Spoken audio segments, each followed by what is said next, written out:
प्रभु के नाम में आप सभी को जय मसीह की।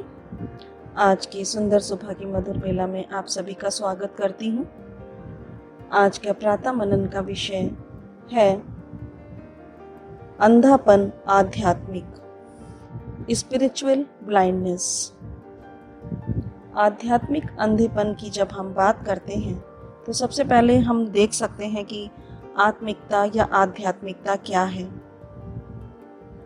प्रभु में संपूर्ण रीति से समर्पित जीवन या जिसमें प्रभु का आत्मा वास करता है। आज हम स्पिरिचुअल ब्लाइंडनेस के बारे में यहाँ कुछ विचार करेंगे। हम देख सकते हैं कि हमारा जीवन आत्मिक है या हम संसार की चीज़ों पर चलते हैं, या सांसारिक जीवन है, या शारीरिक जीवन को भी हम तुलना कर सकते हैं कि हमारा जीवन एक शारीरिक जीवन या शारीरिक इच्छाओं में है या एक आत्मिक जीवन में है। उसमें कुछ अंधकार है या अंधापन तो नहीं है। उसके लिए आज हम देखेंगे पहला कुरिन्थियों 2 अध्याय उसकी 14वें पद को। परंतु शारीरिक मनुष्य परमेश्वर की आत्मा की बातें ग्रहण नहीं करता, क्योंकि वे उसकी दृष्टि में मूर्खता की बातें हैं, और ना वो उन्हें जान सकता है, क्योंकि उनकी जांच आत्मिक रीति से होती है। यहाँ पर हम देखते हैं पौलुस प्रेरित हमें बताता है कि जो शारीरिक मनुष्य है वो परमेश्वर की आत्मा की बातें ग्रहण नहीं करता। यहाँ पर हम शारीरिक मनुष्य और आत्मिक मनुष्य की तुलना देख सकते हैं। एक शारीरिक मनुष्य कभी भी परमेश्वर की बताई हुई बातों पर नहीं चलता, नहीं ग्रहण करता, वो उसको मूर्खता की बातें समझता है।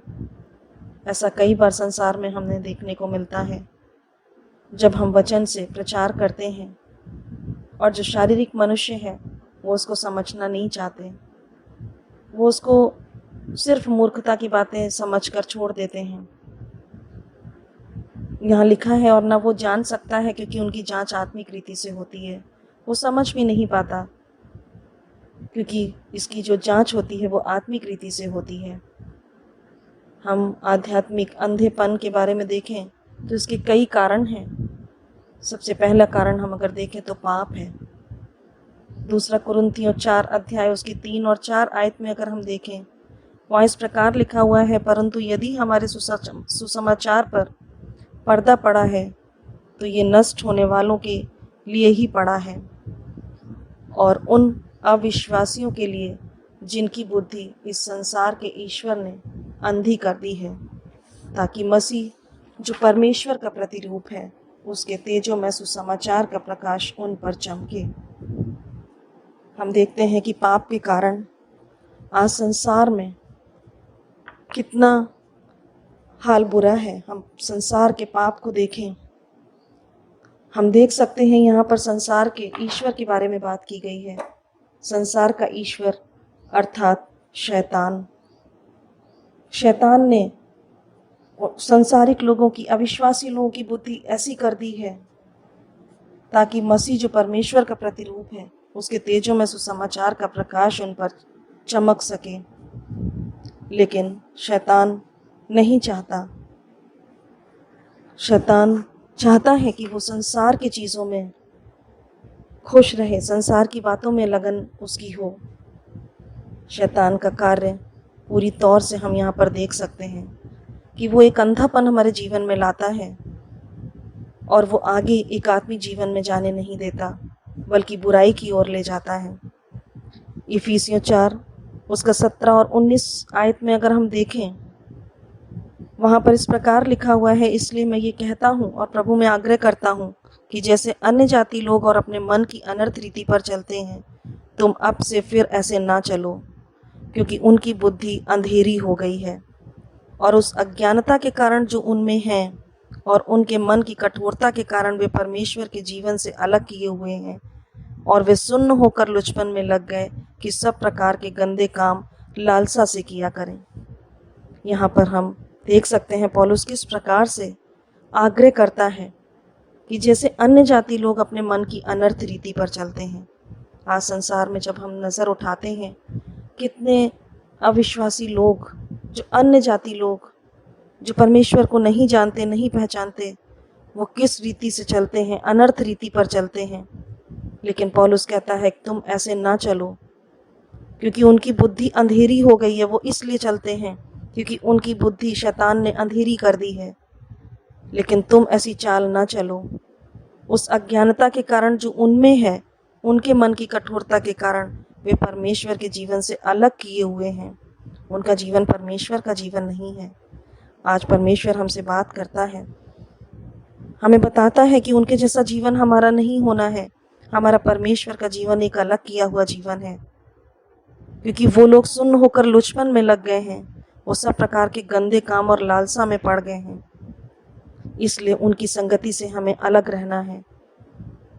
हमें उनके लिए प्रार्थना करने की ज़रूरत है, उनके जीवन को बचाने की ज़रूरत है, और हमें परमेश्वर से निरंतर संगति रखने की ज़रूरत है। हमें उससे अलग नहीं होना है। जैसा कि पहला यूहन्ना 1 उसकी 6 और 7वें पद में देखें, लिखा हुआ है, यदि हम कहें कि उसके साथ हमारी सहभागिता है और फिर अंधकार में चलें तो हम झूठे हैं। कितनी अच्छी बात परमेश्वर ने स्पष्ट रूप से हमें बताई है कि हम अगर कहते हैं कि परमेश्वर से हमारी संगति रहती है, हम उसके संग सहभागिता रखते हैं, लेकिन फिर भी हमारा जीवन अंधकार में चलता है, हम गलत काम करते हैं, गलत कामों में, लालसाओं में पड़ जाते हैं, तो हम झूठे हैं, हम सत्य पर नहीं चलते। पर यदि जैसा वो ज्योति में है वैसे ही हम भी ज्योति में चलें तो एक दूसरे से सहभागिता रखते हैं। परमेश्वर ज्योति है, हम सब जानते हैं।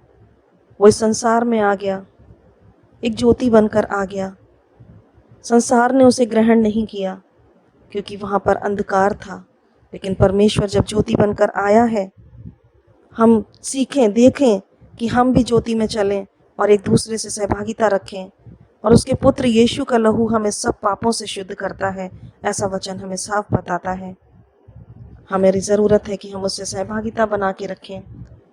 हम देखते हैं कि जब इस रीति से आध्यात्मिक अंधापन हमारे जीवन में होता है तो किस रीति से हम इसे दूर कर सकते हैं। हम इसे प्रार्थना के द्वारा भी दूर कर सकते हैं। भजन संहिता 13 उसका 3 आयत में लिखा है, हे मेरे परमेश्वर यहोवा, मेरी ओर ध्यान दे और मुझे उत्तर दे, मेरी आंखों में ज्योति आने दे, नहीं तो मुझे मृत्यु की नींद आ जाएगी। यहाँ पे दाऊद परमेश्वर से प्रार्थना करता है, दुहाई देता है और कहता है, मेरे परमेश्वर यहोवा, मेरी ओर ध्यान दे। हमें परमेश्वर को पुकारने की ज़रूरत है। अगर हमारे जीवन में अभी भी अंधकार है, हमें परमेश्वर को पुकारने की ज़रूरत है। वो हमें उत्तर देने के लिए तैयार है। यहाँ पे दाऊद कहता, मुझे उत्तर दे, मेरी आंखों में ज्योति आने दे, नहीं तो मुझे मृत्यु की नींद आ जाएगी।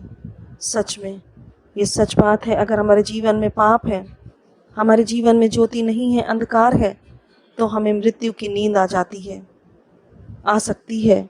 इसलिए हम आगे देखें कि किस रीति से परमेश्वर हमें तैयार करता है कि हमारे जीवनों में वो दिन हम मृत्यु को ना देखें।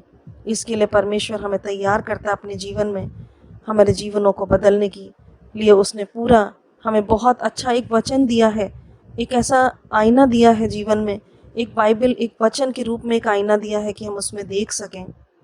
एक एक्सरे मशीन है वचन हमारे लिए कि हम उसमें अपने आप को देख सकें, हर चीज़ के बारे में सोच सकें, मूल्यांकन कर सकें अपने जीवन का।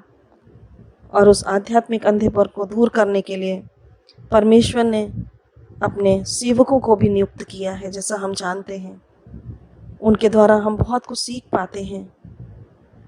उसने अपने सेवकों को नियुक्त किया और कहा है मत्ती 5 उसकी 14 आयत में, तुम जगत की ज्योति हो, जो नगर पहाड़ पर बसा है वो छिप नहीं सकता। इस रीति से परमेश्वर किस रीति से अपने सेवकों के द्वारा, सेवकों को भेजकर, दूतों को भेजकर, भविष्यवक्ताओं को भेजकर बातें किया करता था, इसी रीति से परमेश्वर आज भी हमसे और आपसे बात करना चाहता है। अपने सेवकों के द्वारा, अपने सेविकाओं के द्वारा परमेश्वर हमसे बात करना चाहता है। और वो बताता है, प्रेरितों के काम उसकी 26 और 18 पद में लिखा है कि तो उनकी आंखें खोले कि अंधकार से ज्योति की ओर और शैतान के अधिकार से परमेश्वर की ओर फिरें, कि पापों की क्षमा और उन लोगों के साथ जो मुझ पर विश्वास करने से पवित्र किए गए हैं मीरास पाएं। कितना साफ वचन हमें बताता है कि जब सेवक हमें आकर हमारी आंखें खोलें, अंधकार से ज्योति की ओर ले चलें और शैतान के अधिकार से परमेश्वर की ओर फेर दें, क्योंकि एक शारीरिक मनुष्य शैतान के फंदे में जो फंसा हुआ है, उसके अधिकार से हमें अलग करने के लिए, परमेश्वर की ओर फेरने के लिए आज बहुत से सेवक और सेविकाएं हमारे जीवन में काम करती हैं और उस वचन के द्वारा हमारे जीवन में काम होता है जो परमेश्वर उनके द्वारा हमें देता है। यहाँ पर हम देखते हैं कि तब हमें मुक्ति भी प्राप्त होती है। यूहन्ना 8 उसकी 12 पद में देखें, यीशु ने फिर लोगों से कहा, यहाँ पर साफ लिखा हुआ, यीशु ने फिर लोगों से कहा, जगत की ज्योति मैं हूँ, जो मेरे पीछे हो लेगा वो अंधकार में ना चलेगा परंतु जीवन की ज्योति पाएगा।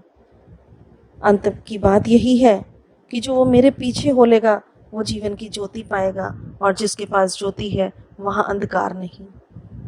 तो आइए हम सब आज प्रार्थना करें अपने जीवनों के लिए, जो हमारे भाई बहन हैं उनके जीवनों के लिए, कि हम आज अंधकार से दूर होकर परमेश्वर की संगति के साथ साथ चलते हुए उनको भी हम ये बता सकें कि क्या हमारा प्रभु हमें किस रीति से ज्योति में लाना चाहता है।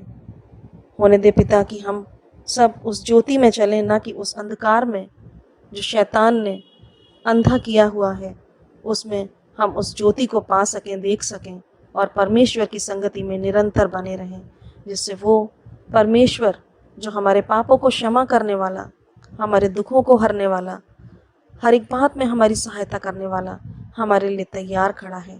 तो आइए हम लोग ज़रूर प्रभु यीशु मसीह के जीवन को लेकर, देखकर अपने आप को, अपने जीवन को एक ऐसी स्पिरिचुअल लाइफ को जी सकें, एक आध्यात्मिक जीवन को जी सकें जो प्रभु हमें देना चाहते हैं। प्रभु के नाम की महिमा हो।